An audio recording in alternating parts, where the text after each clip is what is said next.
Bonjour à tous et merci d'avoir choisi C8 pour vivre ce jour de Pâques. Le jour de Pâques, c'est le jour le plus important du christianisme qui célèbre la résurrection de Jésus-Christ. Alors si vous avez suivi les différentes cérémonies sur CNews, nous avons vécu l'office de la Passion, nous avons vécu la Vigile pascale à Monaco et nous continuons sur le rocher de Monaco en la cathédrale qui est le sanctuaire des Grimaldi, la cathédrale du Rocher, Notre-Dame de l'Immaculée, l'Immaculée Conception, à vivre donc ces cérémonies.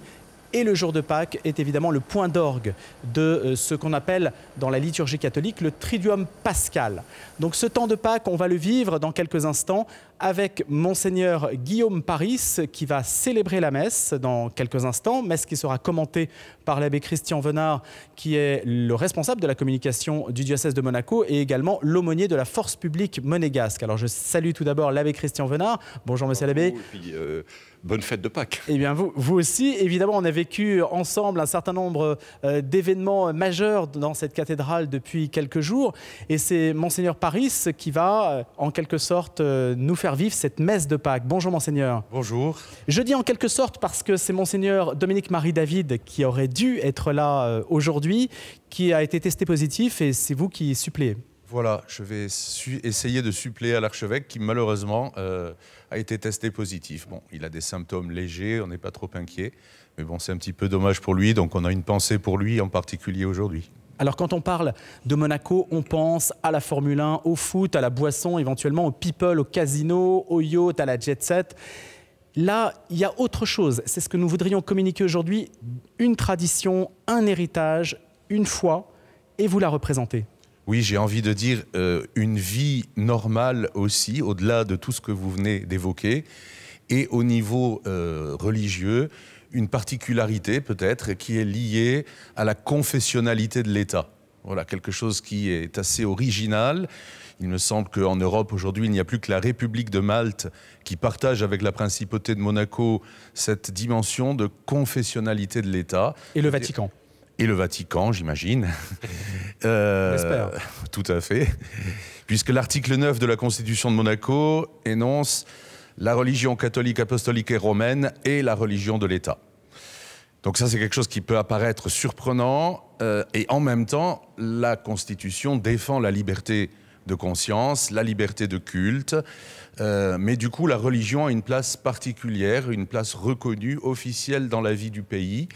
Ce qui permet peut-être aussi, même aux autres religions, peut-être de façon un petit peu paradoxale, d'avoir toute leur place au sein de la communauté monégasque. Vous n'êtes pas sujet monégasque, vous? Je ne suis pas sujet du prince, non.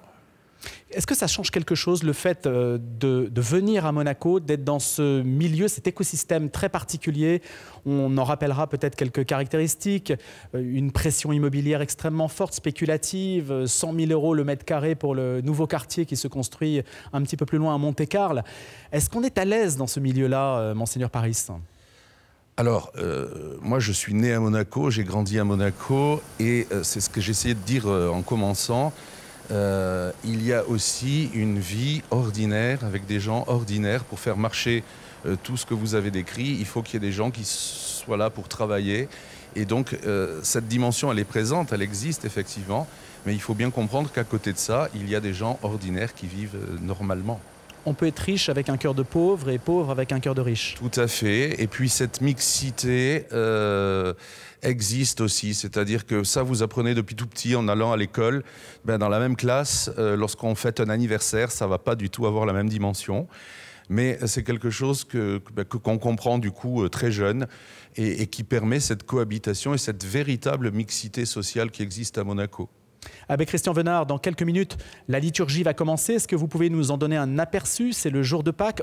Donc on a quitté en quelque sorte la nuit. Il y a eu la nuit pascale, celle où le Christ ressuscite. La nuit profonde du Vendredi Saint. Qu'est-ce qui se passe maintenant?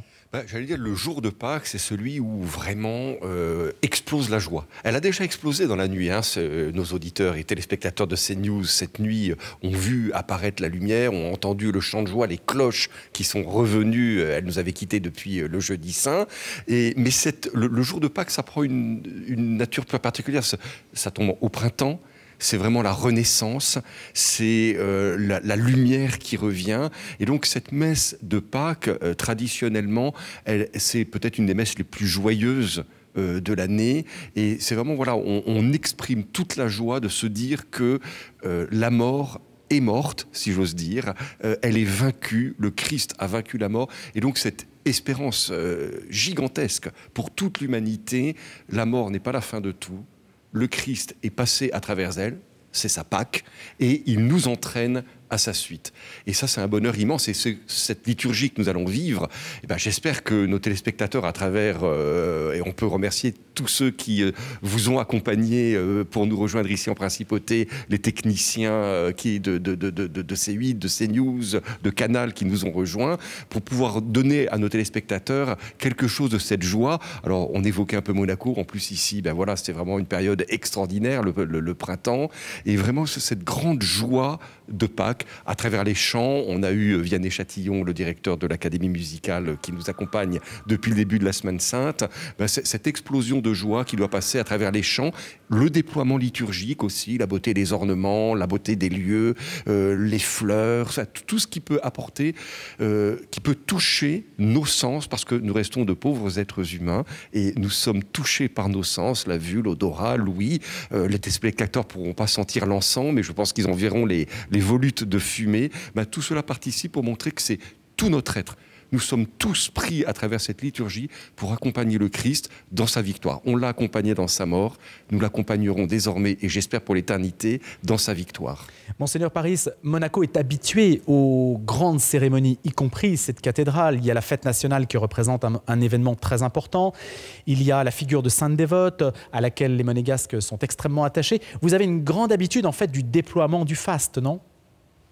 Effectivement, plusieurs fois par an, il y a des cérémonies marquantes. Puis et au-delà de ces deux cérémonies particulières à Monaco, le calendrier liturgique qui se déploie comme ailleurs.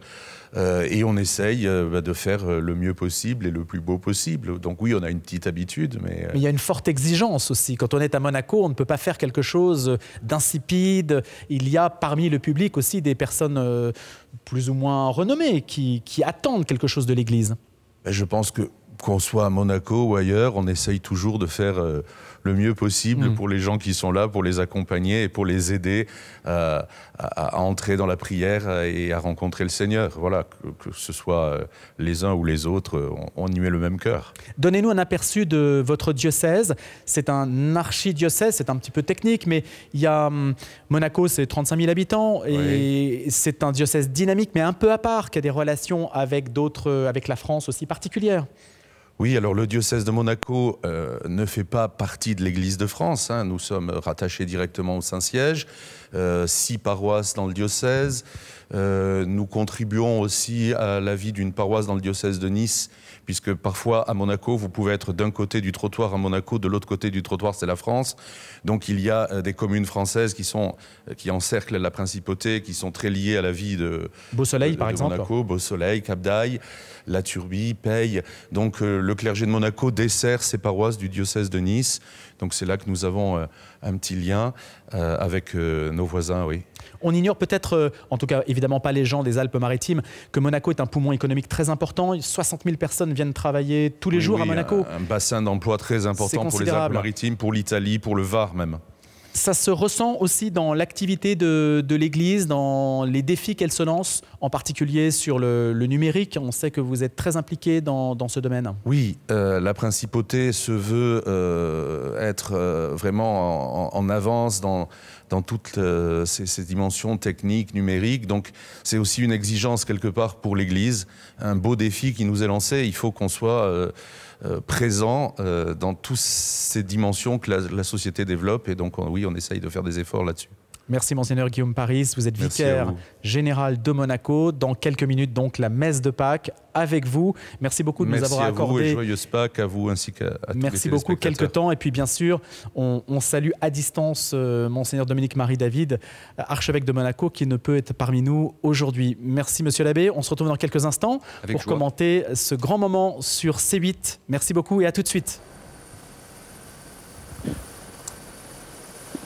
Un ciel d'azur et la lumière méditerranéenne pour faire de ce grand jour de Pâques une fête magnifique. Ce passage à travers la mort, ainsi qu'on le disait à l'instant, pour célébrer la vie qui ne s'arrête jamais. Nous sommes donc heureux de vous retrouver sur C8 à la cathédrale de Monaco, située sur le rocher face à la mer. Sa silhouette est une figure familière, historique de la principauté, un étendard évidemment de l'identité monégasque, la cathédrale Notre-Dame Immaculée qui porte donc bien son nom en ce jour splendide. Jour heureux, ainsi que vous l'avez dit, Père Christian Venard. Et oui, jour très joyeux. Nous avons cette nuit passé presque 2h30 de liturgie en direct sur CNews. Et oui, on ne se quitte pas. Cette nuit, voilà. Et une liturgie qui nous a permis de suivre le Christ d'abord dans son annonce avec l'Ancien Testament, puis l'arrivée de la lumière, le feu sacré. Enfin voilà, de très beaux rites et qui nous ont amenés à pouvoir chanter enfin au bout de 40 jours l'Alléluia, après 40 jours de carême, pour dire que le Christ était ressuscité, surexit Dominus vere, il est vraiment ressuscité le Seigneur. C'est toute la joie de Pâques qui s'exprime, on voit les ornements blancs portés par les prêtres, et puis je pense que nous allons assister maintenant à vraiment une liturgie, comme nous le disions à l'instant, d'une grande joie qui montre, ben voilà, si le Christ n'est pas ressuscité, dit Saint Paul, vaine est notre foi, mais il est ressuscité, et alors eh bien, la mort est définitivement vaincue. Le grand orgue de Monaco qu'on entend évidemment parce que c'est le jour de Pâques et on va l'entendre aujourd'hui. C'est Olivier Vernet, titulaire du grand orgue.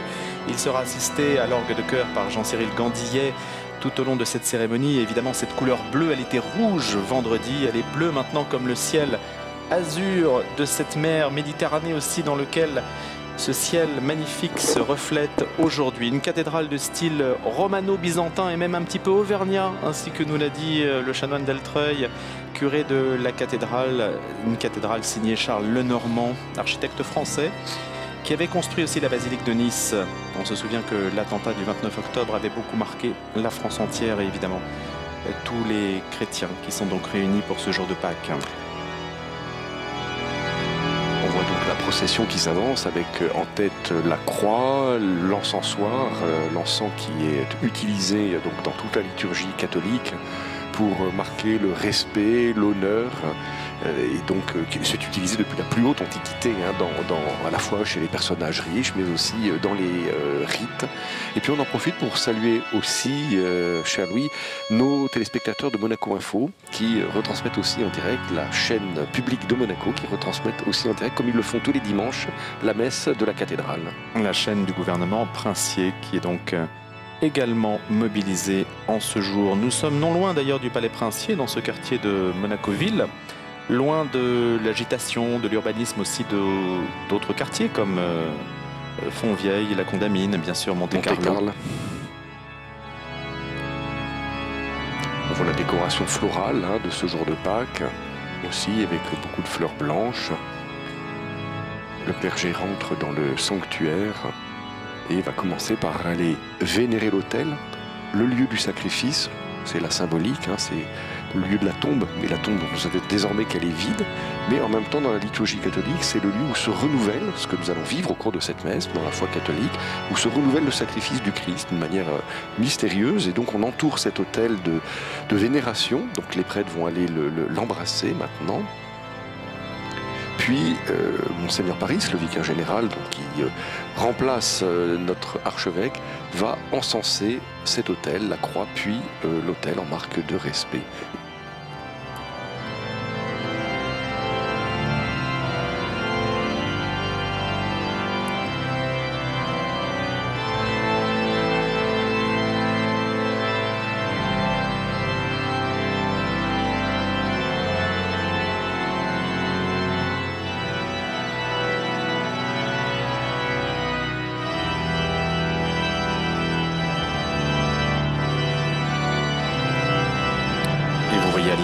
Les ornements de Thomas-Joseph Armand Callias, grand orfèvre sous le règne de Napoléon III. C'est c'est le service d'hôtel, Père Venard. Oui, c'est ça. On le reverra tout à l'heure. Là, les ornements sont des ornements qui ont été offerts par le gouvernement princier. Les ornements, on parle des habits que portent les prêtres. Hein, donc, ce qu'on voit, le principal s'appelle la chasuble. Et ils ont été offerts par le gouvernement princier pour l'ordination épiscopale de Monseigneur David il y a 2 ans. Et donc, le gouvernement avait souhaité offrir à la cathédrale et à Monseigneur David ces ornements tout à fait somptueux.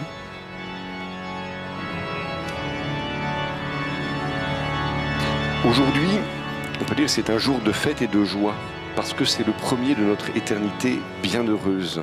Et donc, la liturgie nous invite à ce qu'il se passe vraiment dans la joie, dans l'allégresse.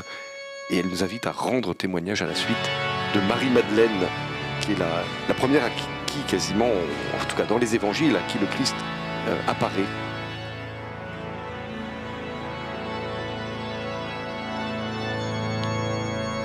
Le célébrant principal se rend au siège de présidence. Monseigneur Guillaume Paris, qui nous parlait à l'instant. Voilà, qui est encadré par l'archidiacre. On y reviendra peut-être. C'est-à-dire le chanoine d'Eltreuil, qui est le curé de la cathédrale, et par le père Pomblary Catelinet, qui est le prédicateur, qui est un dominicain. On y reviendra.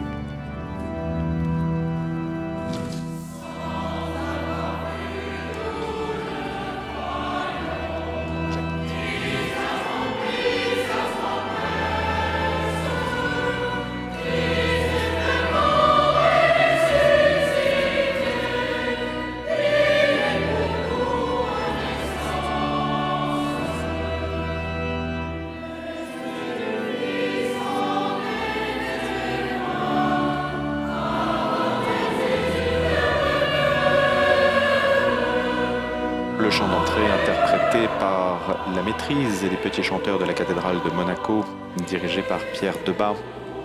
Et puis ils sont soutenus aussi par l'Académie des qu'on voit à l'image tout de suite. Alors voilà la maîtrise, on les reconnaît à leur cravate rouge et bleue, et puis les petits chanteurs de liesse à la cravate jaune et bleue. Voilà, et ils vont chanter ensemble cette messe, et ils se retrouveront après pour un moment de partage. Et ils se font face d'ailleurs, voilà, sur l'emplacement de l'ancienne église, en fait, l'église Saint-Nicolas, qui était traversante, orientée différemment de la cathédrale actuelle. Absolument.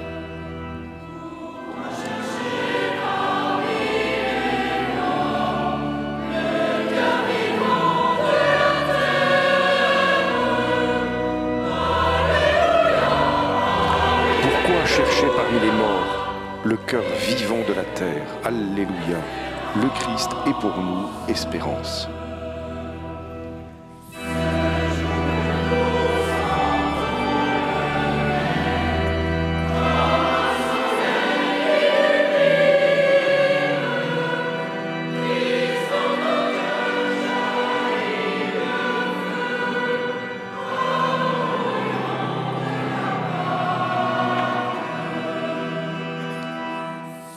Le chant d'entrée sera suivi par le rite de l'aspersion avec l'eau qui a été bénie dans la nuit de Pâques.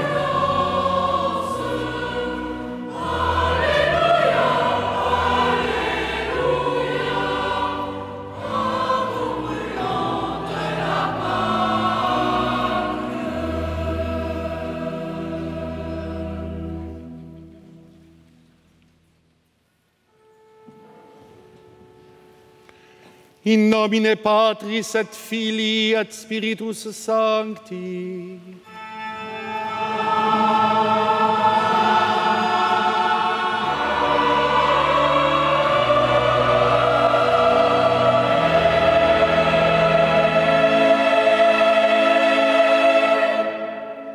Dominus vobiscum.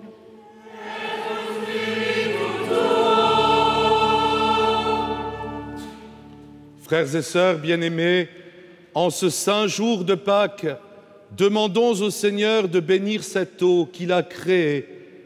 Nous allons en être aspergés en mémoire de notre baptême. Que Dieu nous vienne en aide, afin que nous demeurions fidèles à l'Esprit que nous avons reçu. Seigneur Dieu Tout-Puissant, sois favorable aux prières de ton peuple, tandis que nous célébrons les merveilles de notre création et la merveille plus grande encore de notre rédemption. daigne bénir cette eau. Tu l'as créée pour féconder la terre et donner à nos cœurs fraîcheur et pureté. Tu en as fait aussi l'instrument de ta miséricorde.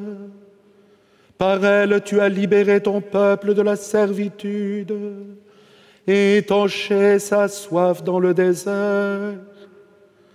Par elle, les prophètes ont annoncé la nouvelle alliance. On retrouve que tu tout allais le symbolisme de l'eau qui nous a accompagnés l'humanité. durant la vigile pascale, Par durant la nuit elle, dernière. enfin, Et dans ce ô symbolisme en sanctifié par le particulier, Christ le fait que jour-là, c'est le moment où le peuple hébreu tu a as traversé la renouvelé mer notre Rouge. nature Et c'est cela qui l'a pécheresse. sauvé, puisque Dans les le chars de bain de la Pharaon, nouvelle l'armée de naissance. Pharaon a été engloutie dans ces eaux, Que cette libérant eau le peuple hébreu maintenant pour aller vers la nous terre rappelle promise. notre Et on voit tous les baptême symbolismes qui nous rejoignent aujourd'hui et nous à fasse travers cette eau. participer à la joie de nos frères et sœurs, les baptisés de Pâques, par le Christ notre Seigneur.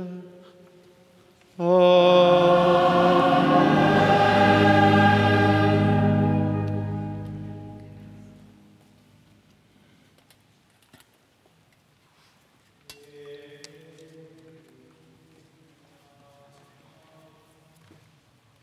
Et le rituel en tant que tel de l'aspersion. Exactement. Donc on commence par asperger l'autel, puis le célébrant se signe lui-même, va ensuite asperger, bénir les autres célébrants, les servants d'autel, puis il va aller dans toute la cathédrale, dans la nef, pour bénir les fidèles en souvenir de leur propre baptême. Et sur un chant très ancien, le Vidi Aquam, dont je vous donne la traduction, j'ai vu l'eau jaillir du temple du côté droit, Alléluia. Et tous ceux que cette eau a atteint ont été sauvés, et ils chantent Alléluia, Alléluia.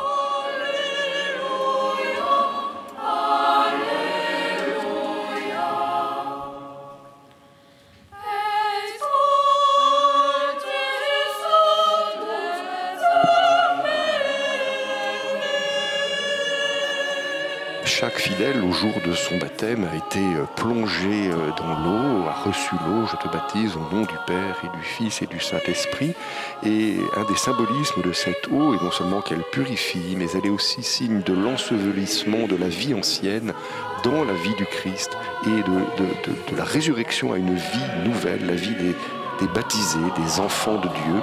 Et donc, ça peut être d'ailleurs à toutes les messes dominicales, parfois, tout spécialement pendant le temps pascal, où ce rite de l'eau bénie est vécu, où chaque fidèle se rappelle son propre baptême, ses engagements, son désir de suivre le Christ, quoi qu'il en coûte parfois.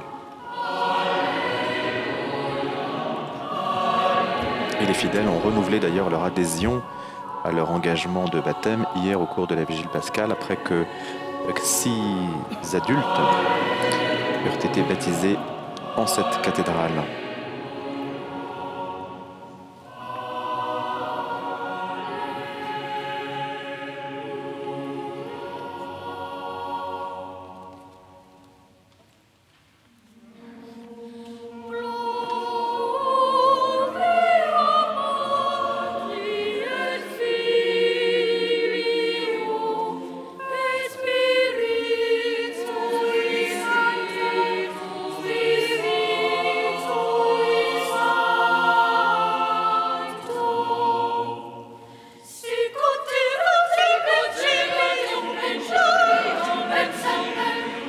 C'est l'habit des chevaliers du Saint-Sépulcre, engagés en Terre Sainte, ordre qui puise ses racines dans la longue histoire et qui soutiennent la présence des œuvres chrétiennes en Terre Sainte et qui dispose d'une lieutenance ici à Monaco.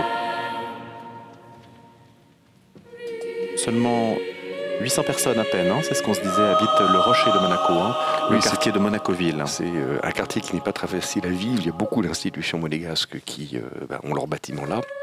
C'est un quartier qui est difficile d'accès.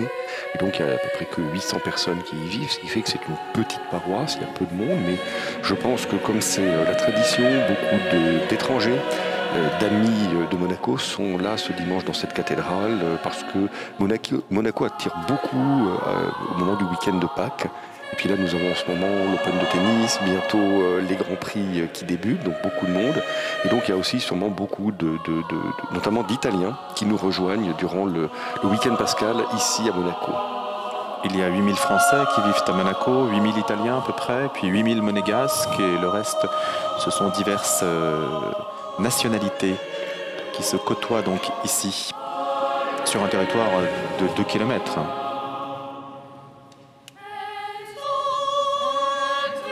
Vous voyez le mont Agel au fond, qui est le sommet de Monaco, situé donc entre le Cap d'Aille et le Cap Martin.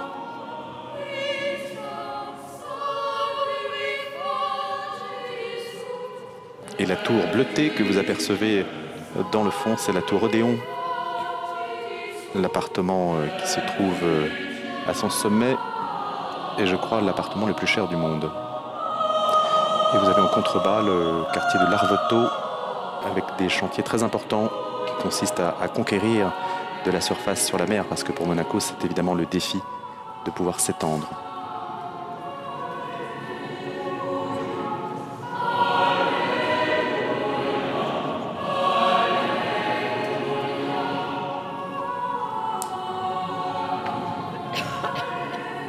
Le chant qui est interprété en ce moment, ce Gloria Patri Alleluia, est interprété par les enfants de l'Académie musicale de Liesse, et c'est une mélodie d'Antonio Rina, un compositeur italien de la période de la Renaissance.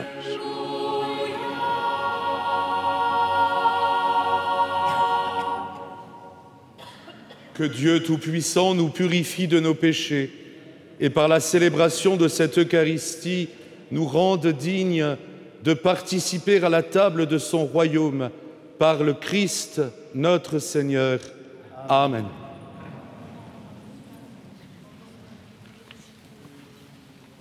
C'est maintenant le chant du Gloria qui va être interprété.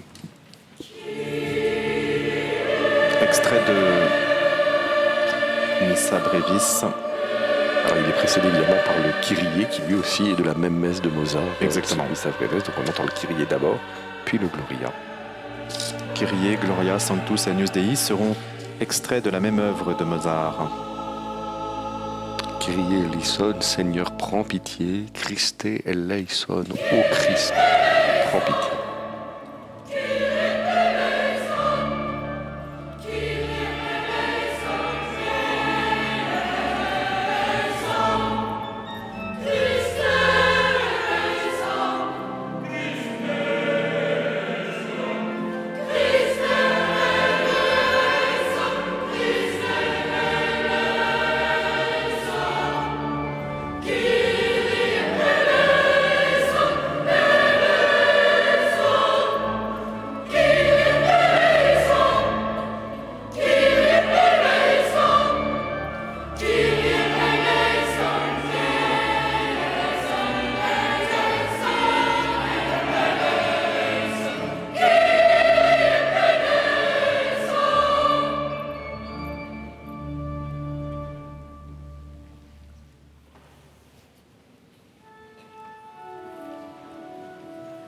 Le Gloria entonné par le célébrant principal. Gloria in excelsis Deo.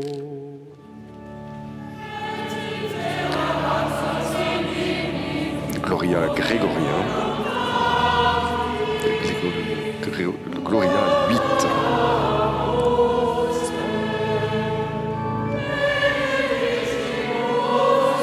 Juste un mot, Père Bernard, que signifie grégorien? Alors, grégorien, c'est un chant qui vient de la réforme dite grégorienne, donc le pape Grégoire qui a souhaité un petit peu unifier la liturgie de l'Église latine et qui a donc promu un type de chant qui se chantait à Rome, alors d'une manière parfois plus, des mélopées parfois qui étaient un peu plus orientales dans leurs origines, ça s'est épuré à travers les siècles, et ce qu'on appelle le chant grégorien, c'est vraiment le chant propre de la liturgie catholique romaine qui est célébrée dans toute l'Église universelle catholique.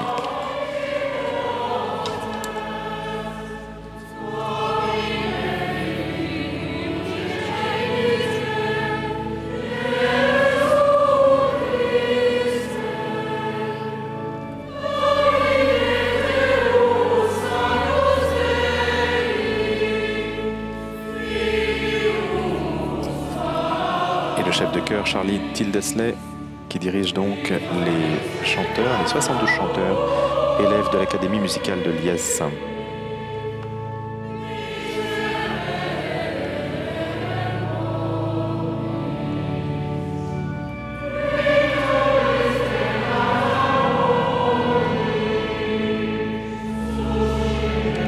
Ce chant du Gloria est chanté tous les dimanches à la messe, sauf dans les périodes de pénitence, c'est-à-dire essentiellement le carême et pendant l'Avent. C'est un chant à la fois de gloire et un chant qui, j'allais dire, conclut la partie pénitentielle au début de la messe où les fidèles préparent leur cœur à la célébration de la messe pour renouveler leur engagement à suivre le Christ et à s'éloigner du péché.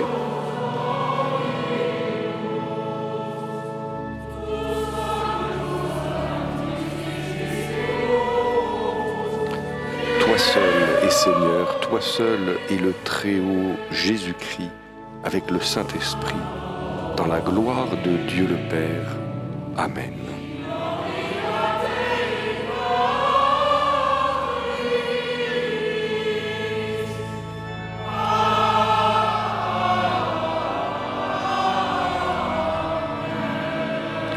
Ce chant est suivi immédiatement après par ce qu'on appelle la collecte, qui est la prière d'ouverture de la messe, qui donne un petit peu la tonalité de cette messe. Prions le Seigneur.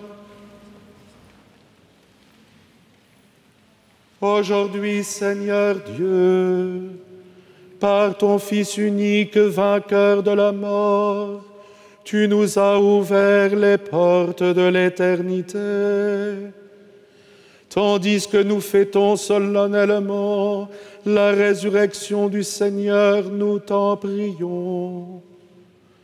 Accorde-nous d'être renouvelés par ton Esprit, pour que nous ressuscitions dans la lumière de la vie.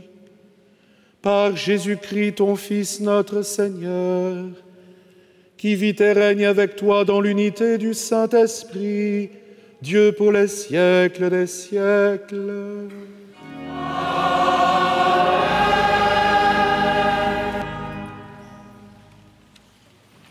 Et c'est à présent la première lecture. C'est ça, nous entrons dans la liturgie de la parole, qui comportera 3 lectures, une première lecture, une première lecture, un psaume, une deuxième lecture et l'évangile. C'est un garçon de l'Académie de Liesse qui fait la première lecture. Lecture du livre des Actes des Apôtres. En ce jour-là, quand Pierre arriva à Césarée, chez un centurion de l'armée romaine, il prit la parole et dit : « Vous savez ce qui s'est passé à travers tout le pays des Juifs, depuis les commencements en Galilée, après le baptême proclamé par Jean. Jésus de Nazareth, Dieu lui a donné l'onction d'Esprit Saint et de puissance. Là où il passait, il faisait le bien et guérissait tous ceux qui étaient sous le pouvoir du diable, car Dieu était avec lui. Et nous sommes témoins de tout ce qu'il a fait dans le pays des Juifs et à Jérusalem. Celui qu'ils ont supprimé en le suspendant au bois du supplice, Dieu l'a ressuscité le 3e jour.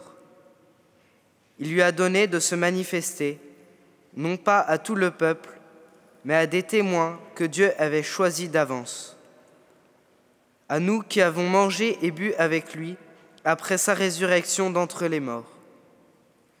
Dieu nous a chargés d'annoncer au peuple et de témoigner que lui-même l'a établi juge des vivants et des morts. C'est à Jésus que tous les prophètes rendent ce témoignage. Quiconque croit en lui reçoit par son nom le pardon de ses péchés. Parole du Seigneur. Le livre des Actes des Apôtres est un livre qui a été écrit très tôt dans l'histoire du christianisme et qui relate les premières histoires de la toute première communauté chrétienne, Actes des Apôtres, c'est-à-dire la manière dont les apôtres ont vécu après le départ du Christ. Et maintenant, nous entendons le psaume « Chantez au Seigneur un chant nouveau », psaume 97, dans une composition de Philippe Mazet, maître de chapelle de l'église de la Madeleine à Paris, et interprété par les petits chanteurs et la maîtrise de la cathédrale de Monaco.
Les chanteurs de la cathédrale sont composés de 25 garçons et d'un chœur d'adultes d'une quinzaine de personnes, hommes et femmes.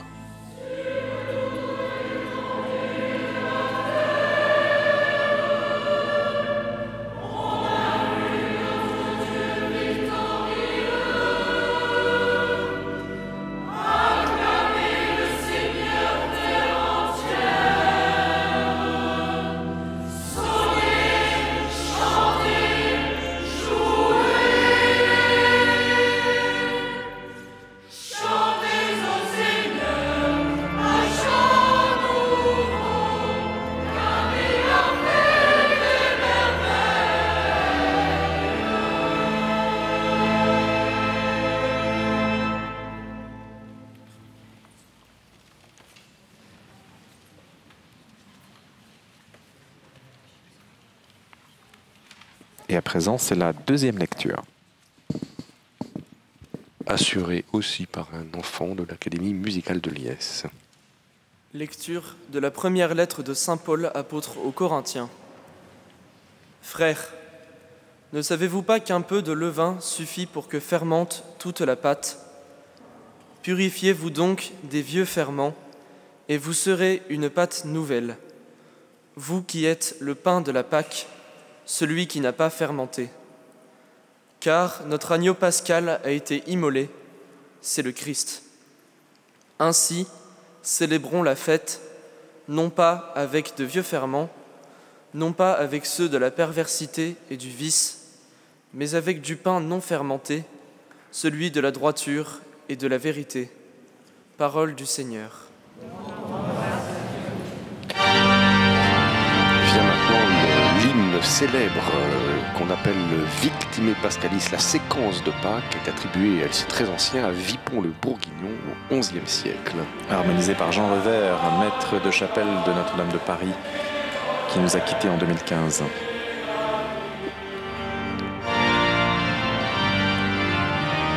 Hymne solennel à la victime pascale chrétien, offrez le sacrifice de louange.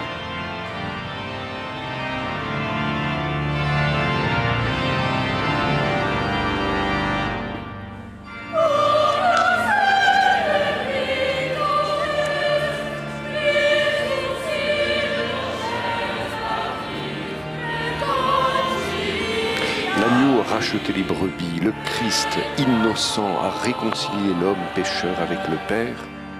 La mort et la vie s'affrontèrent en un duel prodigieux. Le maître de la vie mourut, vivant, il règne.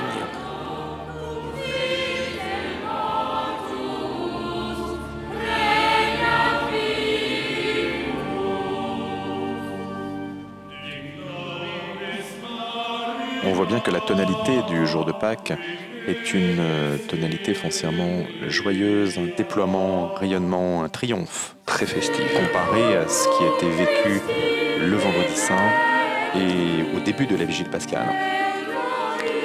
Dis-nous, Marie-Madeleine, qu'as-tu vu en chemin, chante cet hymne? Et Marie-Madeleine répond, j'ai vu le sépulcre du Christ vivant. J'ai vu la gloire du ressuscité. J'ai vu les anges, ses témoins, le suaire et les vêtements Le Christ, mon espérance, est ressuscité, il vous précédera en Galilée. Paroles qui sont tirées de l'Évangile. La pierre grise de la cathédrale de Monaco, blanche à l'extérieur, grise à l'intérieur, la pierre de la Turbie, non loin de la principauté. Et à l'orgue, Olivier Vernet.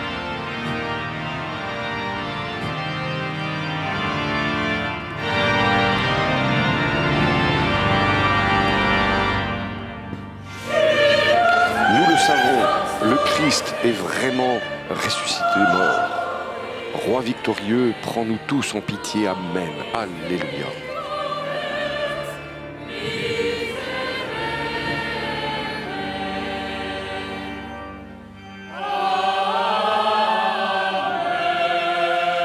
Et pendant ce temps-là se prépare la procession pour la lecture solennelle de l'Évangile qui va être précédée par le chant de l'Alléluia.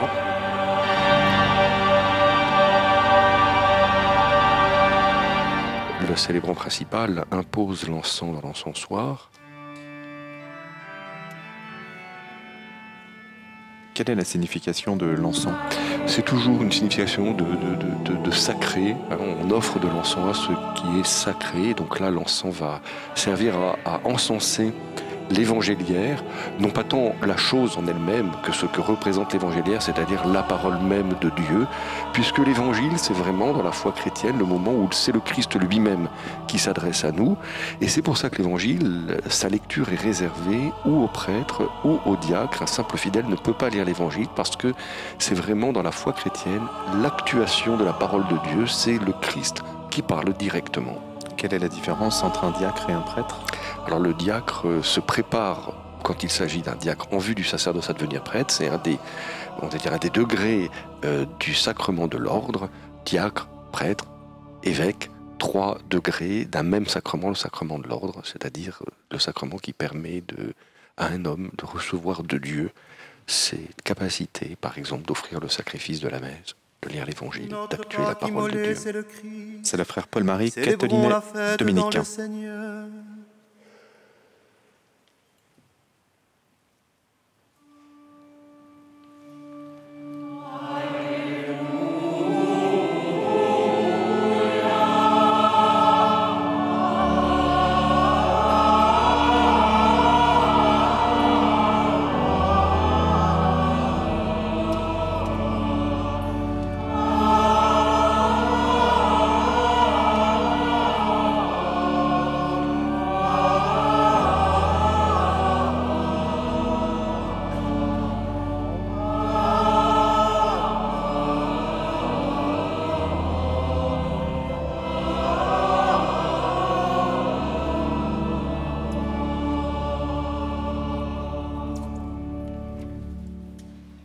Le Seigneur soit avec vous. Lecture du Saint Évangile de notre Seigneur Jésus-Christ selon Saint Jean. Les fidèles se signent sur les lèvres, sur le cœur, sur le front, pour demander que cet évangile pénètre dans leur intelligence, pénètre leur cœur et anime leurs paroles. Et voilà donc l'évangéliaire qui est donc encensé. Et puis le turiféraire, celui qui porte l'encensoir, va aller se mettre sur le côté pour continuer à encenser cette parole de Dieu qui est proclamée. Le premier jour de la semaine, Marie-Madeleine se rend au tombeau de grand matin. C'était encore les ténèbres. Elle s'aperçoit que la pierre a été enlevée du tombeau. Elle court donc trouver Simon-Pierre et l'autre disciple, celui que Jésus aimait, et elle leur dit: « On a enlevé le Seigneur de son tombeau, et ne nous savons pas où on l'a déposé. » Pierre partit donc avec l'autre disciple pour se rendre au tombeau. Ils couraient tous les deux ensemble, mais l'autre disciple courut plus vite que Pierre et arriva le premier au tombeau. En se penchant, il s'aperçoit que les linges sont posés à plat. Cependant, il n'entre pas. Simon-Pierre qui le suivait arrive à son tour. Il entre dans le tombeau, il aperçoit les linges posés à plat, ainsi que le suaire qui avait entouré la tête de Jésus, non pas posé avec les linges, mais roulé à part à sa place. C'est alors qu'entra l'autre disciple, lui qui était arrivé le premier au tombeau. Il vit et il crut.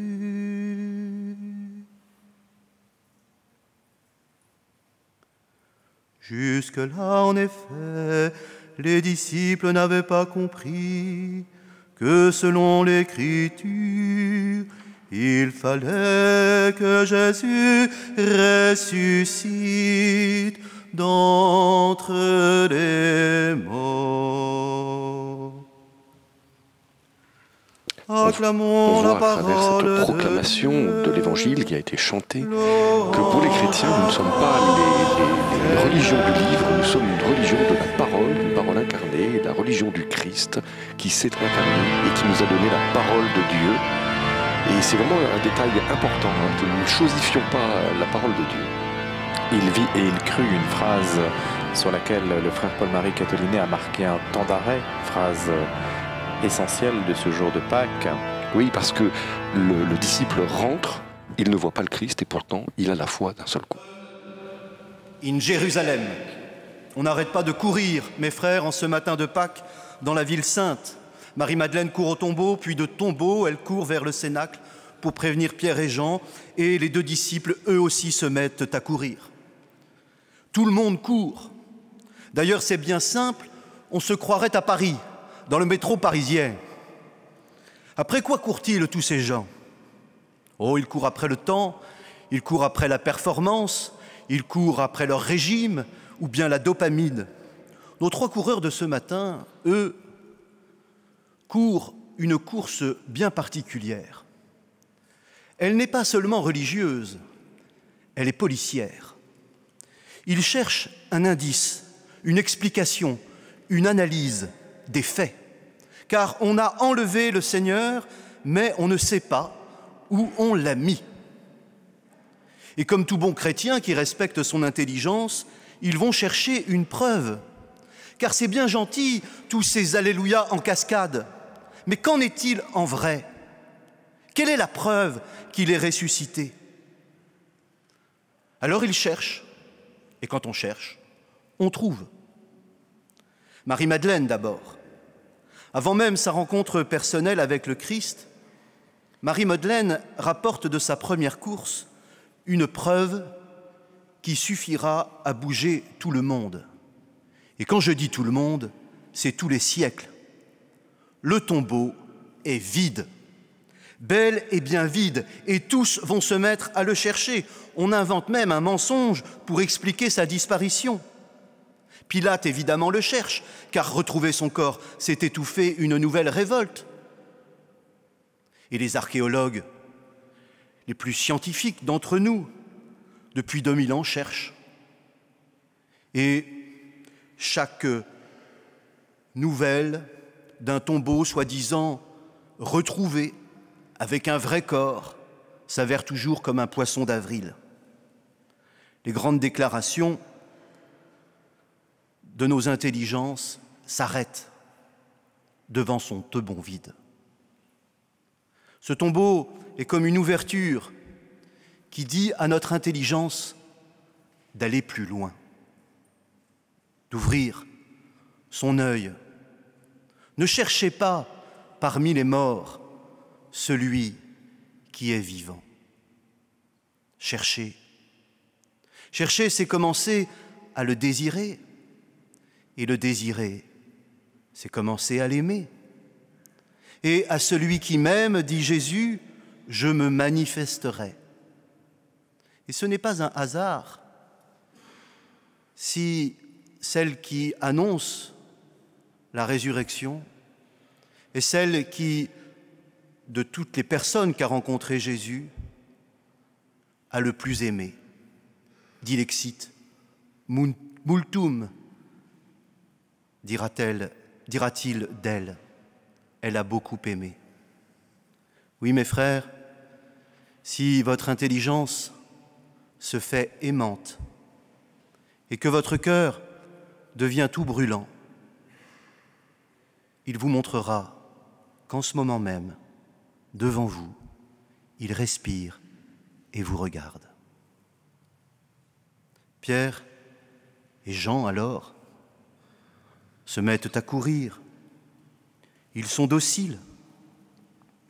Pierre lui-même va amener une preuve, lui aussi, de la résurrection. Laquelle, me direz-vous? Oh, sa parole signée par le sang.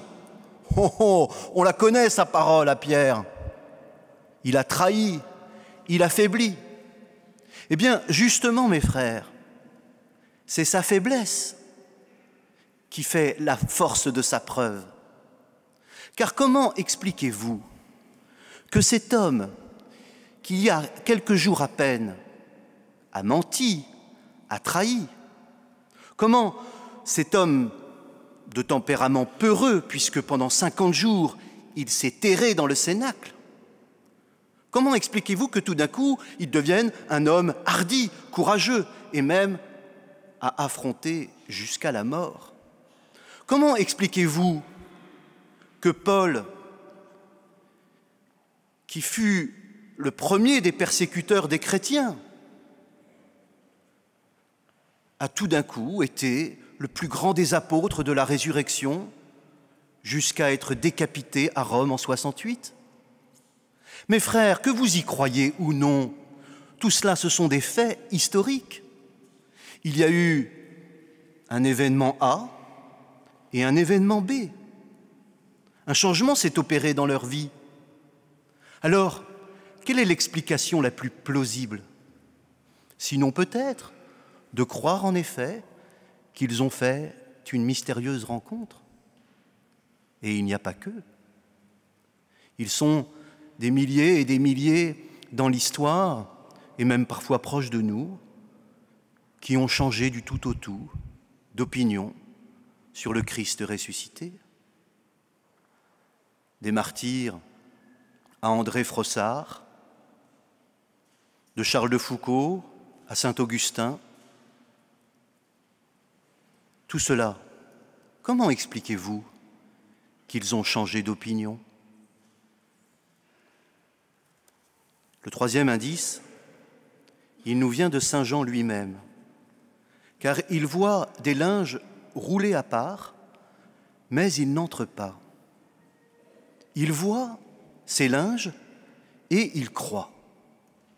Et énigme que ces fameux linges, énigme d'un corps qu'on enlève en laissant les linges mortuaires, ceux qui le recouvraient des pieds à la tête et de la tête aux pieds. Drôle de voleurs de corps, avouez-le, qui prennent la peine de ranger bien à plat et de bien rouler les linges dans le tombeau. Ou alors c'est la preuve que notre Seigneur est un peu maniaque. Et quand il fut ressuscité, avant de changer le monde, il commença, mes enfants, écoutez bien, par faire son lit. Quoi qu'il en soit, ce suaire pose beaucoup de questions. Il pose d'autant plus de questions qu'il a fallu attendre 20 siècles et l'invention de la photographie pour que ce suaire nous livre en négatif le récit précis des tortures de sa chair. Ce suaire reste une énigme pour tous les scientifiques. Et si l'on vient de développer, grâce à ce suaire, l'image de notre Seigneur en 3D, on n'explique toujours pas comment cette image s'est imprimée sur le tissu. Sans doute, une énergie précise, incroyablement puissante, impressionna le linge pour laisser cette image. Ainsi, mes frères, l'apôtre Jean alla plus loin que Pierre.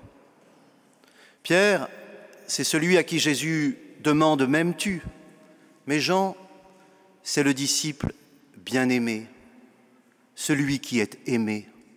Il y a celui qui aime, d'une part, mais il y a celui aussi qui se laisse aimer. Et celui qui se laisse aimer, celui qui apprend à recevoir l'amour, celui-là va plus loin, celui-là va plus vite. Alors, avec Jean, il y a dans l'histoire de l'Église tous les blessés de la vie, tous ceux qui ont été abandonnés, frappés, dont l'enfance a souvent été malheureuse. Je pense à Thérèse de Lisieux, à Léonie. Je pense aussi à cette petite esclave, Joséphine Bakhita, et ses 144 cicatrices, qui ont osé se laisser aimer par le Christ ressuscité. Alors, la force de son amour les a traversés et leurs plaies sont devenues transfigurées. Ils sont les témoins avec moi que Jésus est bel et bien vivant et qu'il peut à vous aussi vous communiquer sa vie divine. Le frère Paul-Marie, catholique dominicain de la province de Toulouse et du couvent dominicain de Nice. La force de la faiblesse, un tombeau vide, une mystérieuse rencontre, l'énigme de la résurrection, l'événement fondateur, le suaire aussi qui pose des questions. Le frère dominicain faisait allusion au linceul de Turin.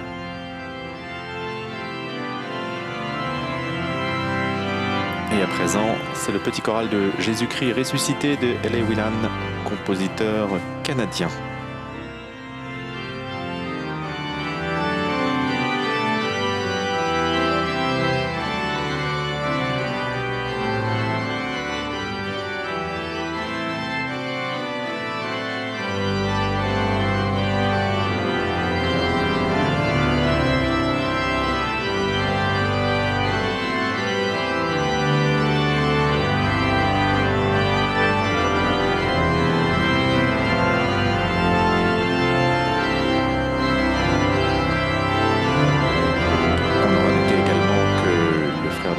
Cité Charles de Foucauld qui sera canonisé le 15 mai à Rome.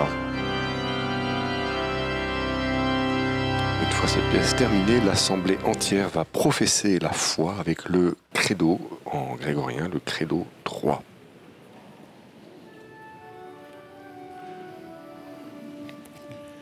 Credo in unum Deum.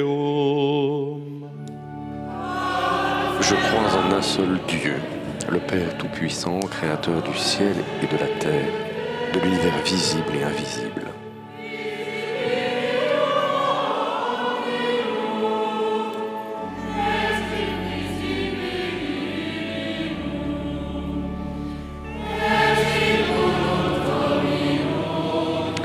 Je crois en un seul Seigneur Jésus-Christ, le Fils unique de Dieu, né du Père avant tous les siècles. Il est Dieu, né de la lumière.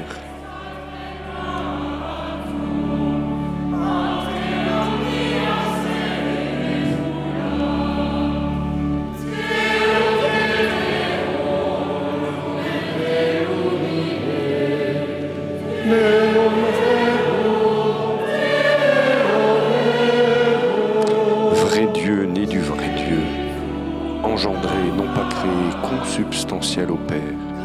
Et par lui, tout a été fait.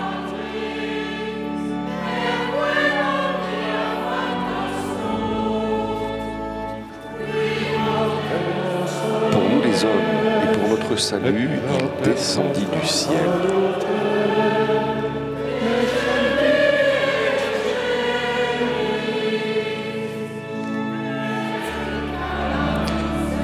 Par l'Esprit Saint, il a pris chair de la Vierge Marie et s'est fait homme, et là les fidèles s'inclinent par respect pour ce mystère de l'incarnation d'un Dieu qui devient homme.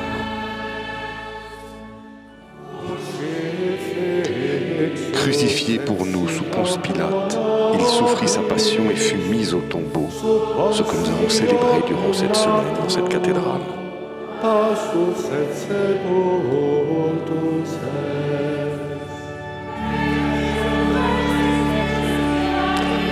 ressuscita le troisième jour, ce que nous fêtons aujourd'hui, conformément aux Écritures. Et il monta au ciel, il est assis à la droite du Père.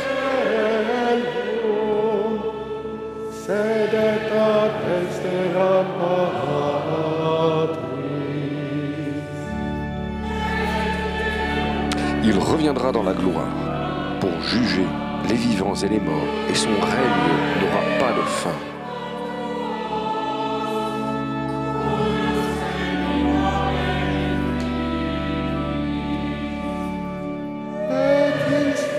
Je crois en l'Esprit Saint qui est Seigneur et qui donne la vie. Il procède du Père et du Fils. Avec le Père et le Fils, il reçoit même adoration et même gloire.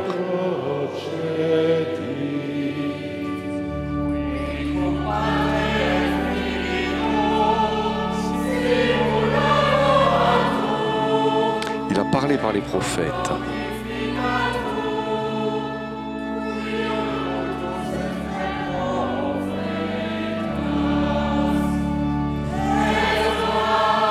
Je crois en l'Église, une, sainte, catholique et apostolique.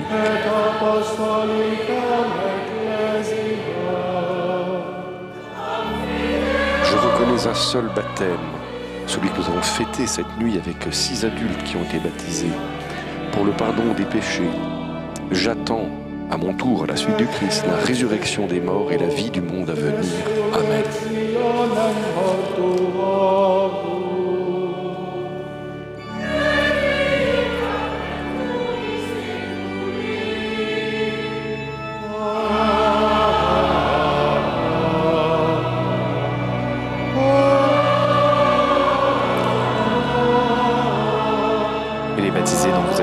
Cette nuit s'appelle Aurore, Marie, Camille, Désirée, Marvine, Sandrine. Habituellement, à ce moment de la messe, nous avons la prière universelle, mais pour des raisons de retransmission et de temps, la prière universelle aujourd'hui sera omise et nous entrons donc directement dans la liturgie eucharistique avec l'offertoire, avec de très belles pièces d'orgue.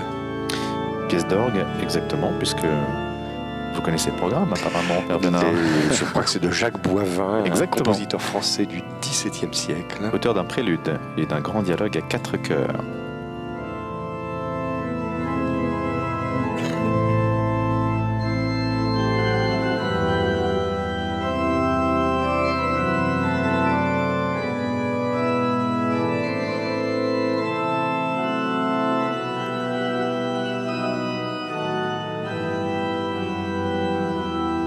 L'offertoire est ce moment où l'on présente ce qu'on appelle les oblats, c'est-à-dire le pain, le vin que l'on voit mettre mis dans le calice. Vous parliez tout à l'heure de ces pièces d'orfèvrerie de Callia, donc très très grand orfèvre sous Napoléon III. On rajoute un peu d'eau dans le vin pour montrer notre participation à nous au sacrifice du Christ. Et donc on prépare ces oblats qui, pain et vin, vont dans la foi catholique devenir corps et sang de Jésus. L'archidiacre, donc le chanoine d'Eltreuil, va maintenant faire signe au célébrant principal qui va venir procéder à cette oblation, à cette présentation. Et pour les fidèles, c'est aussi un peu l'occasion pour chacun d'entre eux de s'offrir d'une manière particulière à ce moment-là, en se disant que sa propre vie, celle de ceux qui l'aiment, il peut les présenter au Seigneur.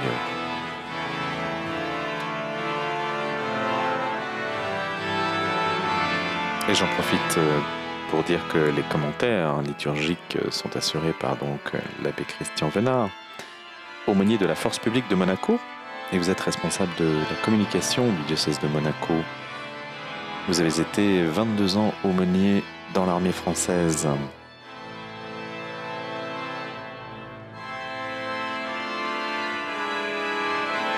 À nouveau, utilisation de l'encensoir, de ces résines très précieuses. Alors nos téléspectateurs ne peuvent pas les sentir, on en parlait un petit peu avant de débuter cette messe, mais je peux vous dire que le chanoine d'Eltreuil, l'archidiacre de la cathédrale, prend un soin très particulier à choisir vraiment des essences vraiment précieuses pour magnifier dans la liturgie la beauté car la beauté nous mène vers Dieu. Voilà, tout ce qui est beau, bon, juste, nous mène vers Dieu. Le chanoine Deltreuil, à la droite de Monseigneur Guillaume Paris. Le chanoine Daniel Deltreuil est le curé de la cathédrale de Monaco, rappelons-le. L'article 9 de la Constitution de Monaco mentionne que la religion catholique, apostolique et romaine est la religion de l'État. Et d'ailleurs, à la fin de la messe, nous verrons, il y aura la prière pour le souverain qui sera chantée de manière solennelle.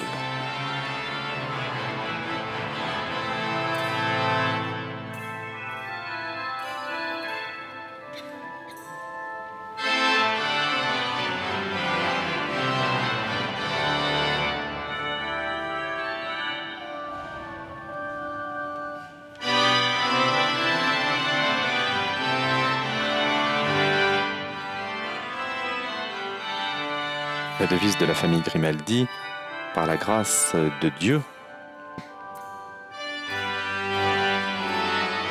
Ici, cité et catholicité riment.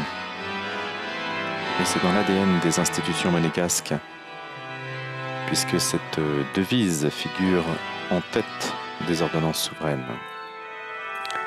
Après l'encensement des oblats, on voit que le célébrant principal est encensé, puis les autres prêtres vont être encensés, puis tous les fidèles, signe de la dignité de tous ceux qui participent au corps du Christ. Par leur baptême, tous les baptisés deviennent membres d'un même corps, le corps du Christ. Alors ce corps est ordonné comme notre propre corps humain, avec une tête, des mains, tout ne peut pas se ressembler dans ce corps, c'est pour ça qu'il y a différentes fonctions, mais la dignité est la même. On parle en particulier du sacerdoce baptismal, qui est un point que le Concile Vatican II a beaucoup développé. Et bien, à travers ce rite que nous voyons, où tous les fidèles sont à leur tour encensés, il n'y a c'en est qu'une expression. Tout le monde participe avec la même dignité, dans des fonctions différentes, à la liturgie, au sacrifice eucharistique.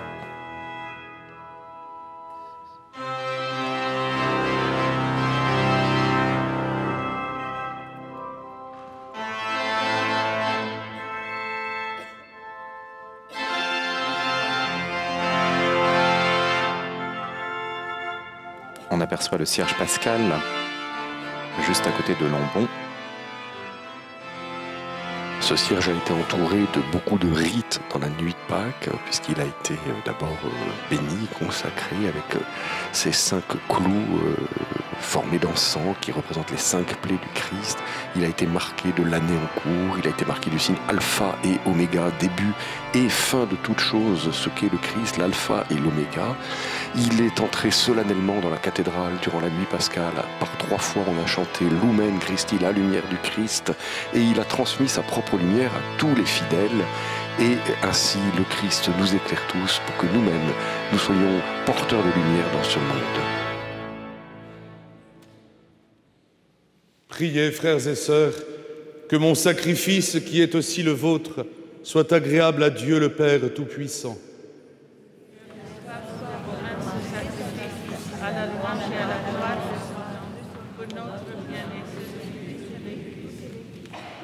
Dans l'exultation de la joie pascale, Seigneur, nous t'offrons ce sacrifice. C'est la prière sur les offrandes qui va se poursuivre ensuite par la préface. La préface, comme l'indique son nom, ouvre la partie strictement eucharistique, la partie strictement sacrificielle de la messe. Elle est un chant très solennel qui se poursuivra ensuite par la prière eucharistique. Voilà la préface. Élevons notre cœur.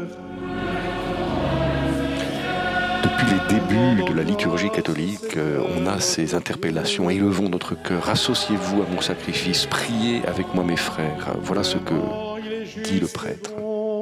Pour ta gloire et notre salut, de te louer, Seigneur, en tout temps, mais plus encore de te glorifier aujourd'hui, où le Christ, notre Pâque, a été immolé. Car il est l'agneau véritable qui enlevait les péchés du monde. En mourant, il a détruit notre mort. En ressuscitant, il nous a rendu la vie. C'est pourquoi la joie pascale rayonne par tout l'univers et la terre entière exulte. Les puissances d'en haut et les anges dans le ciel chantent sans fin l'hymne de ta gloire.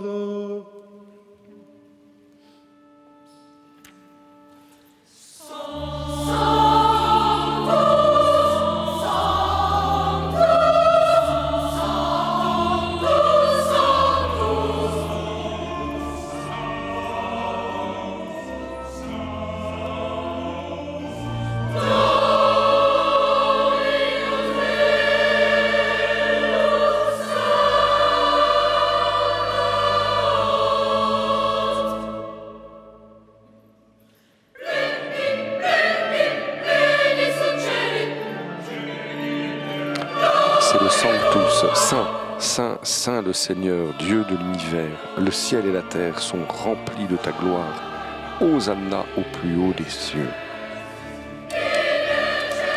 Sanctus de Mozart, issu de Missa Brevis, œuvre de Mozart. Nous te prions et te supplions par Jésus-Christ, ton Fils, de la notre prière Seigneur, eucharistique et le canon romain, donc une des plus anciennes prières eucharistiques de l'Église latine, qui remonte à l'Église de Rome. Nous te présentons avant tout pour ta sainte Église catholique. Accorde-lui la paix et protège-la. Daigne la rassembler dans l'unité et la gouverner par toute la terre. Nous les présentons en union avec ton serviteur, notre pape François, notre évêque Dominique Marie, et tous ceux qui gardent fidèlement la foi catholique reçue des apôtres. Souviens-toi, Seigneur, de tes serviteurs et de tes servantes, et de tous ceux qui sont ici réunis, dont tu connais la foi et l'attachement. Nous t'offrons pour eux, ou ils t'offrent pour eux-mêmes et tous les leurs, ce sacrifice de louange, pour leur propre rédemption, pour la paix et le salut qu'ils espèrent. Et ils te rendent cet hommage à toi, Dieu éternel, vivant et vrai. Unis dans une même communion, nous célébrons le jour très saint où ressuscita selon la chair notre Seigneur Jésus-Christ, et vénérons d'abord la mémoire de la bienheureuse Marie toujours vierge, Mère de notre Dieu et Seigneur Jésus-Christ, et celle de Saint Joseph son époux, des bienheureux apôtres et martyrs, Pierre et Paul, André, Jacques et Jean, Thomas, Jacques et Philippe, Barthélemy et Matthieu, Simon et Jude, Lin, Clé, Clément, Sixte, Corneille et Cyprien, Laurent, Chrysogone, Jean et Paul, Com et Damien, et de tous les saints.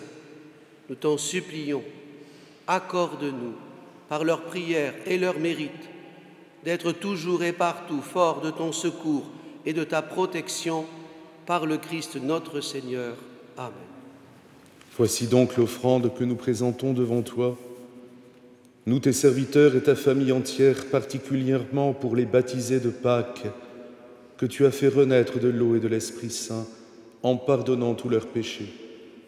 Nous t'en prions, Seigneur, dans ta bienveillance, accepte cette offrande, assure toi-même la paix de notre vie, arrache-nous à la damnation éternelle, et veuille nous admettre au nombre de tes élus, par le Christ notre Seigneur. Amen. Seigneur Dieu, nous t'en prions, daigne bénir et accueillir cette offrande. C'est le moment solennel de la consécration, donc le pain et le vin pour la foi catholique deviennent réellement, substantiellement, corps et sang de Jésus-Christ. Jésus le Christ, notre Seigneur.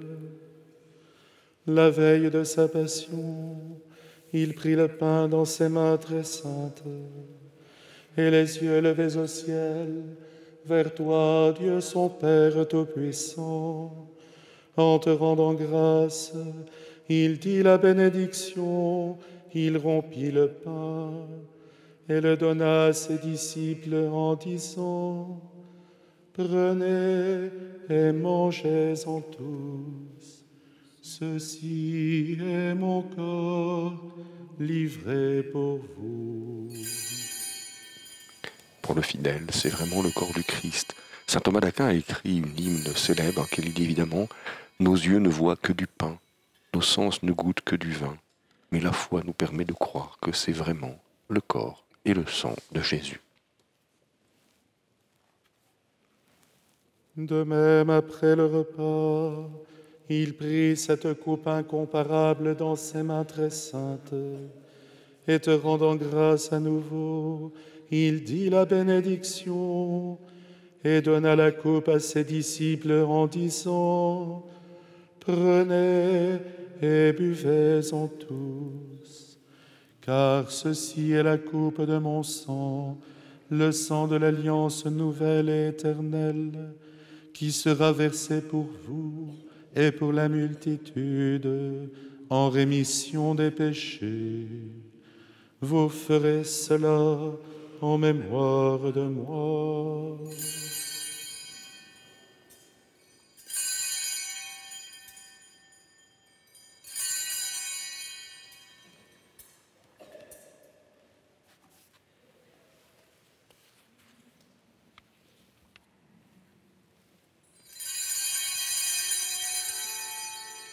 Il est grand le mystère de la foi.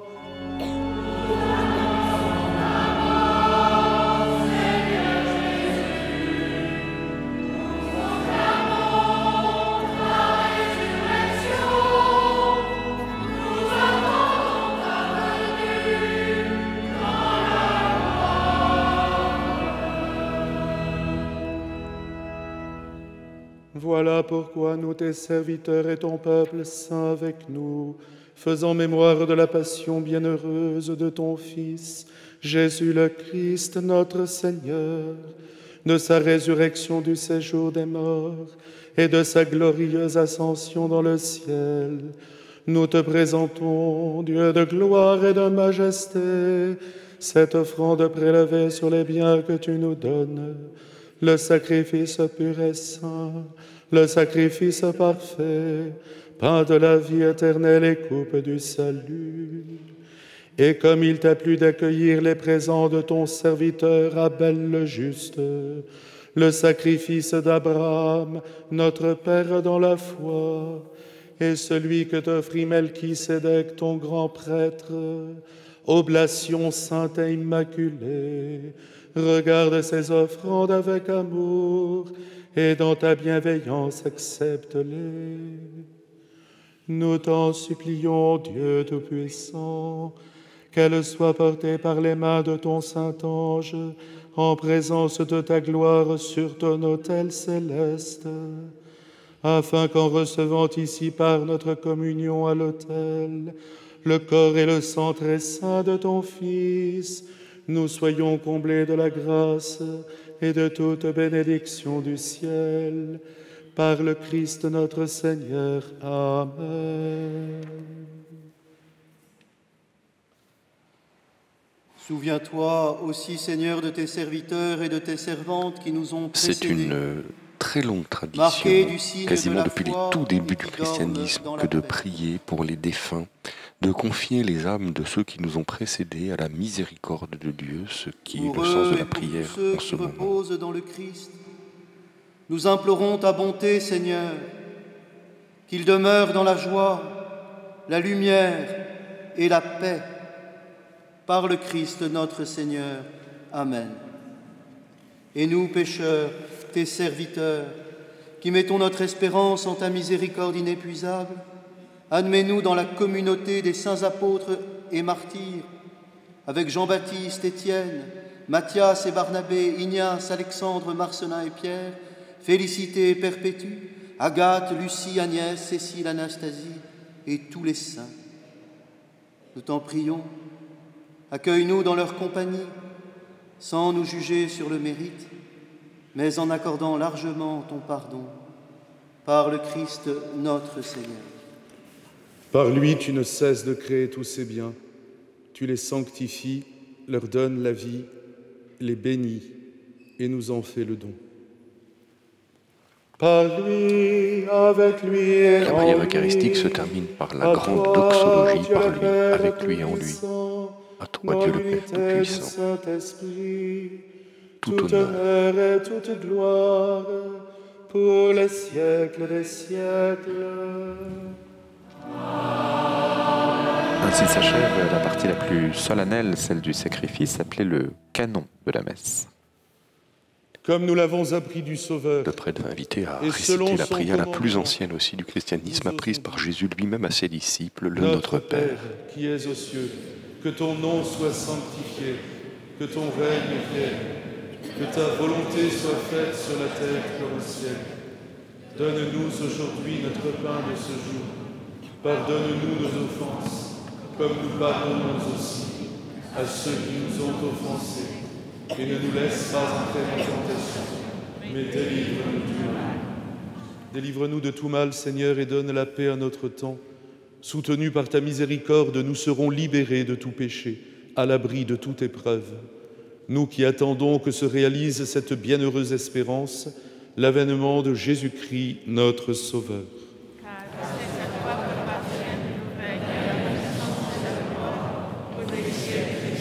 Seigneur Jésus-Christ, tu as dit à tes apôtres, je vous laisse la paix, je vous donne ma paix. Ce sont les prières préparatoires à la communion qui découlent du sacrifice du Christ. Il donne son corps et son sang qui deviennent réellement présents sur l'autel. Et ce corps et ce sang est partagé aux fidèles comme pain de vie, pain de la route, comme moyen de salut pour se faire habiter par Dieu lui-même et progresser vers lui. C'est maintenant le chant de l'Agnus Dei. Après le Kyrie et le Sanctus, extrait donc de la messe brève en dé mineur de Mozart, voici l'Agnus Dei. Chanté, on le rappelle, par les petits chanteurs et la maîtrise de la cathédrale sous la direction de Pierre Debat et appuyé en quelque sorte par les garçons de l'Académie musicale de Liesse.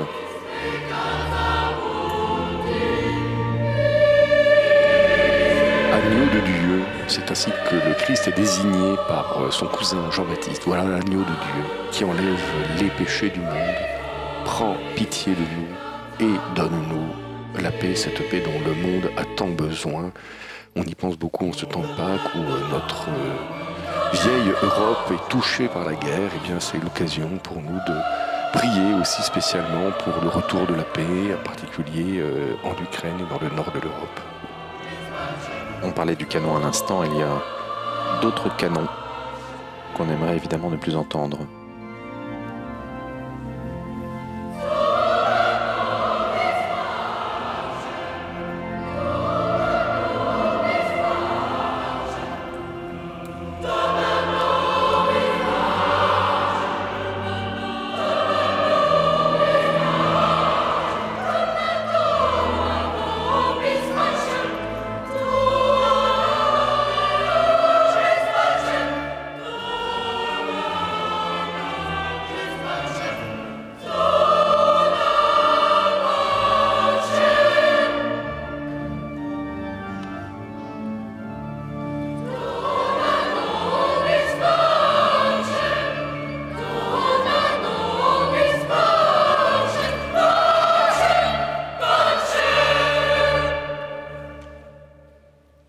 Voici l'agneau de Dieu, voici celui qui enlève les péchés du monde. Heureux les invités au repas des noces de l'agneau. Seigneur, je ne suis pas digne de te recevoir, mais dis seulement une parole, et je serai guéri. Ce sont les paroles du centurion qui est venu demander à ce que son serviteur soit guéri par Jésus. Alors Jésus lui dit qu'il va venir chez lui. Le serviteur lui dit « Mais je ne suis pas digne que tu viennes chez moi. » Et Jésus admire ce centurion et sa foi.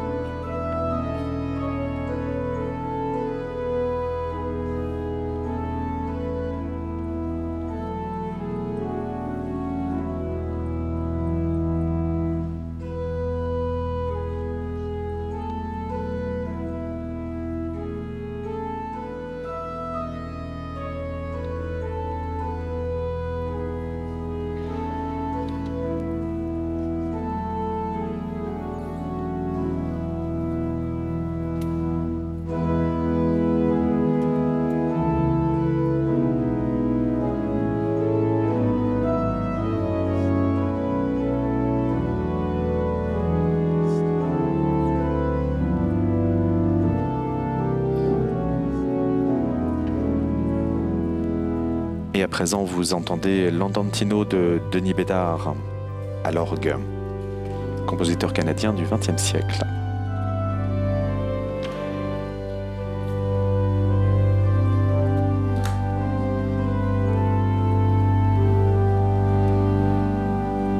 L'orgue de Monaco a la particularité de pouvoir changer de couleur.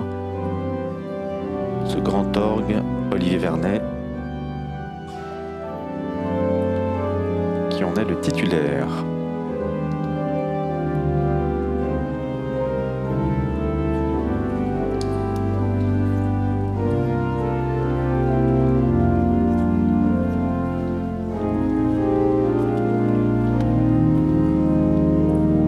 On rappellera que Monseigneur Dominique-Marie David, archevêque de Monaco, n'a pas pu célébrer cette messe de Pâques puisqu'il a été testé positif au Covid. C'est l'occasion de prier pour lui, pour son rétablissement, même si les symptômes qu'il a développés ne sont pas graves, mais ça, il est obligé à l'isolement et je crois que ça lui peine beaucoup. Et nous sommes aussi peinés de ne pas pouvoir l'avoir avec nous pendant ces jours saints.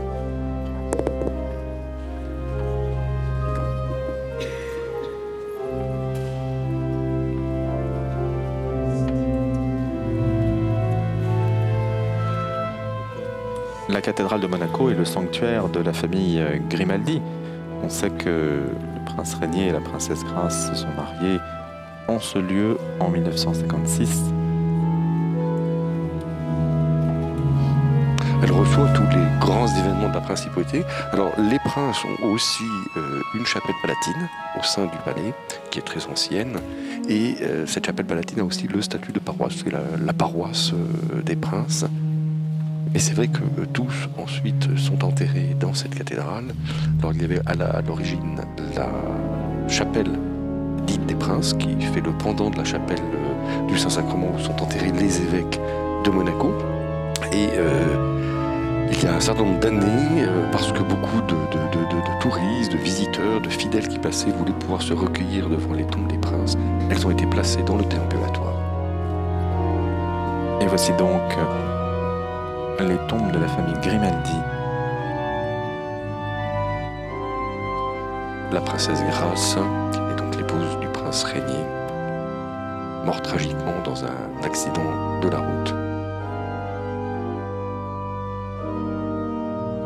Et à présent celle du prince Régnier III, qui est donc le père de l'actuel prince souverain, du prince Albert. Beaucoup de touristes, de fidèles souhaitent venir se recueillir. On voit que vraiment ce prince et cette princesse ont marqué les esprits. Et il n'est pas rare de voir même des touristes se promener, acheter une ou deux fleurs pour venir les déposer sur les tombes de ces deux princes, du prince Régnier et de la princesse Grace, qui ont été extrêmement aimés et qui ont marqué des générations et encore aujourd'hui. Il y a aussi des trésors dans cette cathédrale, le retable de Louis Bréa du XVIe siècle, et puis la famille Grimaldi est également représentée sur un autre tableau, Isabelle Grimaldi, dont on ce parlait. sont des œuvres d'art qui étaient dans l'ancienne église, donc l'église Saint-Nicolas, qui, comme vous l'avez rappelé tout à l'heure, se trouvait en fait dans ce qui est aujourd'hui le transept. Et évidemment, quand Monaco a petit à petit assuré son indépendance, sa souveraineté, eh bien, à la fin du XIXe siècle, le prince Charles III a souhaité évidemment que l'église de Monaco trouve une certaine grandeur en étant un diocèse à part entière et non plus en dépendant soit du diocèse de Nice, soit du diocèse de Vintimille. Et donc ça lui a été accordé par le Vatican. Et donc à la fin du XIXe siècle, l'église de Monaco a été érigée en diocèse.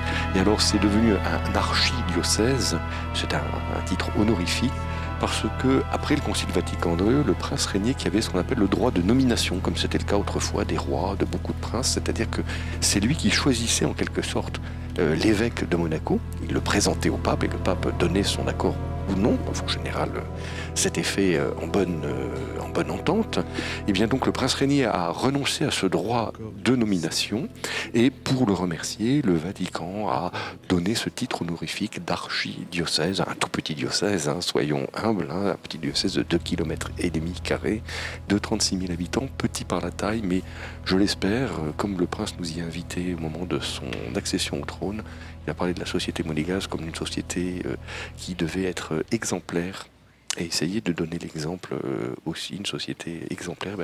Nous essayons modestement que le diocèse de Monaco soit aussi un diocèse exemplaire. Précisons que la cathédrale abrite la cathèdre, c'est-à-dire donc le siège de l'évêque, à la différence donc d'une basilique qui est rattachée à un lieu de pèlerinage. Là aussi, ce sont des titres honorifiques qui sont donnés.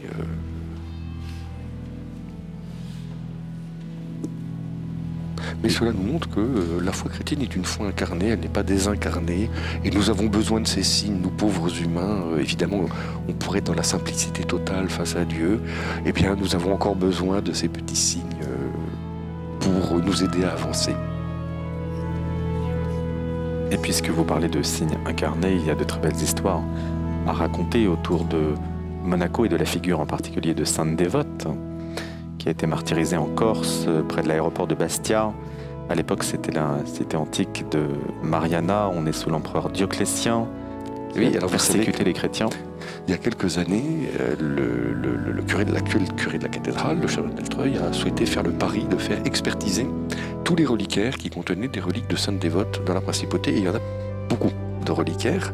Et donc, ils ont tous été expertisés, en particulier par le musée de préhistoire et de paléographie de Monaco. Et donc, des experts scientifiques se sont penchés sur ces reliques et alors heureusement pas à notre surprise, mais à notre grande joie, ils ont pu montrer que tous ces ossements venaient d'une seule et même personne, une jeune femme martyrisée. On a même pu savoir à peu près comment elle était morte, par un coup violent.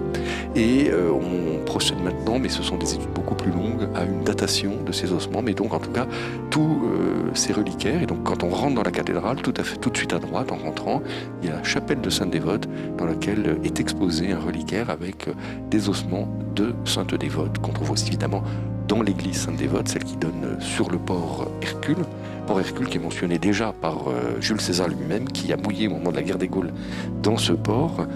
Et donc quelques siècles après, 3 siècles et demi après, eh bien c'est là que la barque qui contenait le corps de Dévote et qui avait été mis là après qu'elle avait été tuée en Corse, eh bien ce corps est arrivé d'une manière un peu miraculeuse sur la côte monégasque.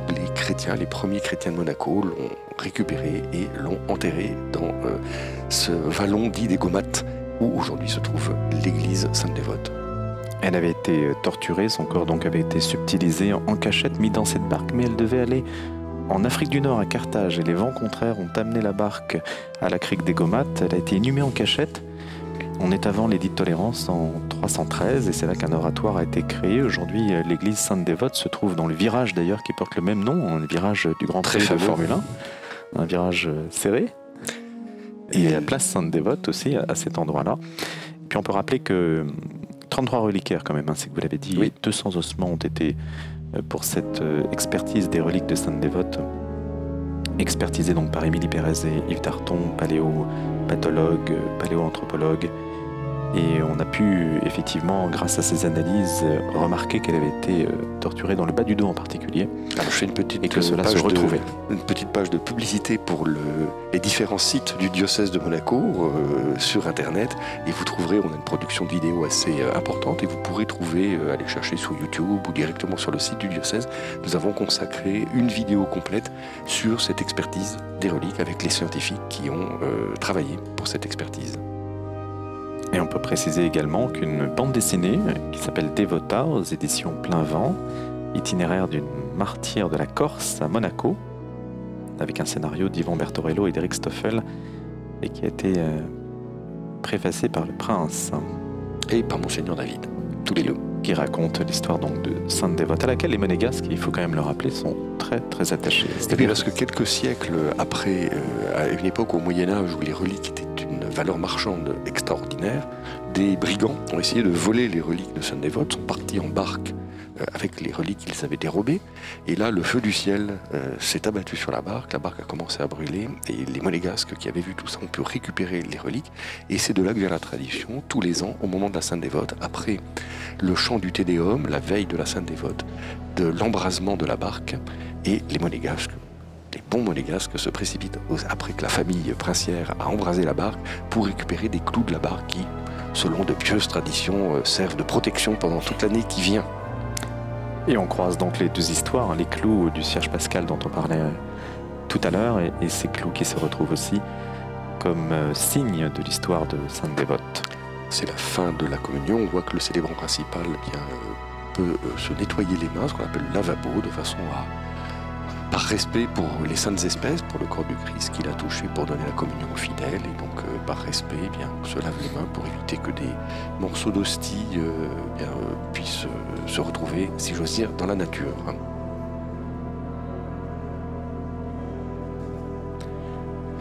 Et maintenant, nous allons entendre le chant de communion, qui est une œuvre d'Henri Carole, qui a été prêtre de Monaco jusqu'en 1984. Et maître de chapelle. Et le maître de chapelle de la cathédrale. Il a dirigé, à son époque, les petits chanteurs que nous voyons et la maîtrise de la cathédrale.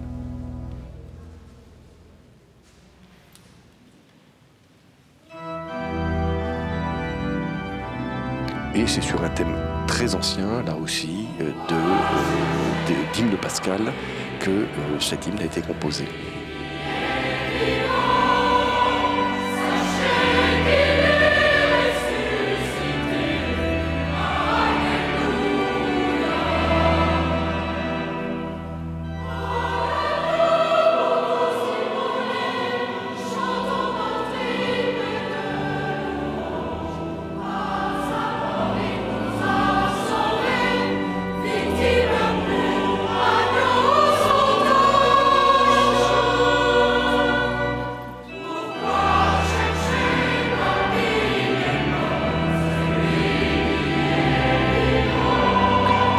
Cherchez parmi les morts celui qui est vivant.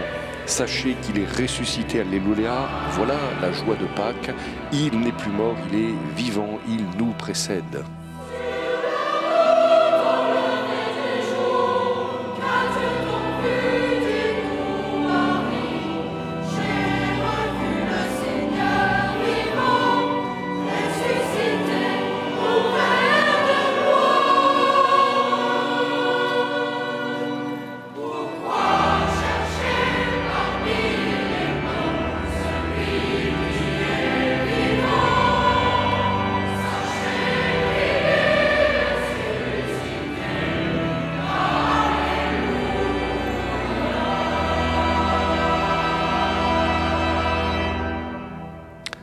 C'est maintenant le moment solennel de la prière pour le prince, une spécificité monégasque où tous les dimanches à la cathédrale et à toutes les grandes cérémonies, nous prions pour le prince. Seigneur, protège notre prince Albert et exauce-nous en ce jour où nous t'invoquons.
Prions le Seigneur.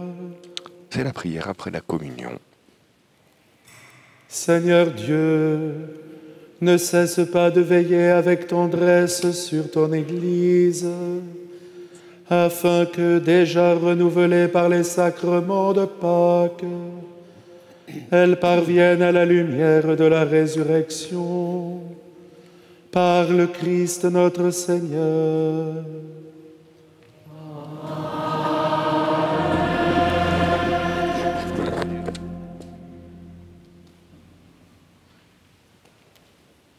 Dominus vobiscum.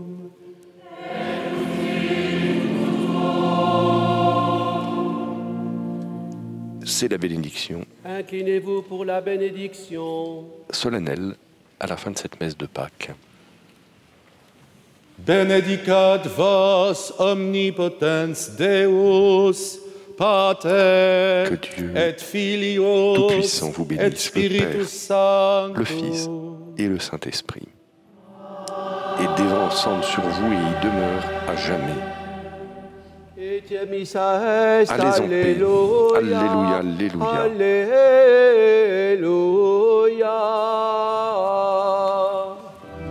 Nous rendons grâce à Dieu. Alléluia, Alléluia. Et ensuite, nous aurons le chant traditionnel de cette période de Pâques, le chant à la Vierge Marie, le Regina Celli. De Grégor Échinger, compositeur du XVIe siècle. Reine du ciel, réjouis-toi, Alléluia, car le Seigneur que tu as porté, Alléluia, est ressuscité, comme il l'avait dit, Alléluia. Prie Dieu pour nous, Alléluia.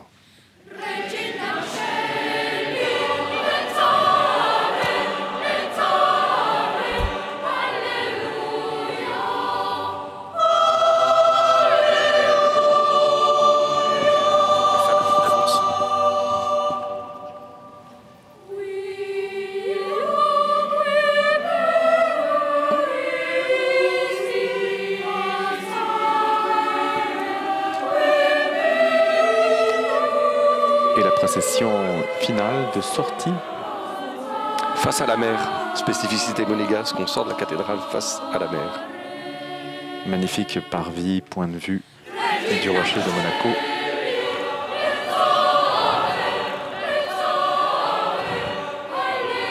Ce dimanche de Pâques, vous avez pu le vivre grâce à Olivier Vernet, titulaire du Grand Orgue, à Jean-Cyril Gandillet, titulaire de l'Orgue de Chœur, et bien sûr, Vianney-Châtillon ici à l'image, l'Académie musicale de Liesse, et puis la maîtrise de la cathédrale et les petits chanteurs de Monaco, dirigés par Pierre Debat. Nous saluons aussi les téléspectateurs de Monaco Info, la chaîne officielle, la chaîne gouvernementale de Monaco, qui nous ont suivis pendant cette célébration. Et le célébrant, Monseigneur Guillaume Paris, vicaire général assisté du chanoine Daniel Deltreuil, curé de la cathédrale.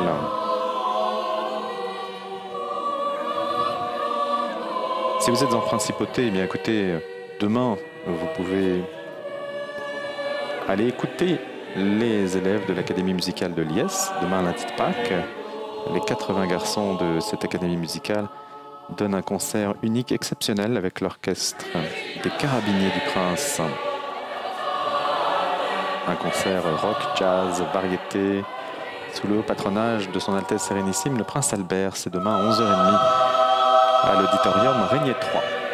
Et l'entrée est gratuite.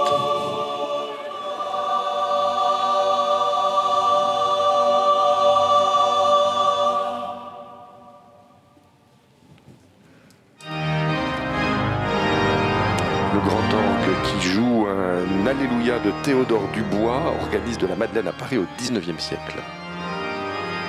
Qui va donc conclure cette cérémonie ce jour de Pâques.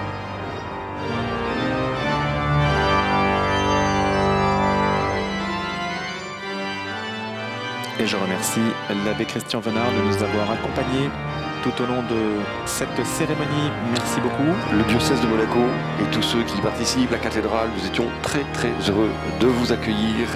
À une prochaine fois peut-être. Merci beaucoup, abbé Christian Venard. Je rappelle que vous êtes responsable de la communication du diocèse de Monaco et aumônier de la force publique monégasque.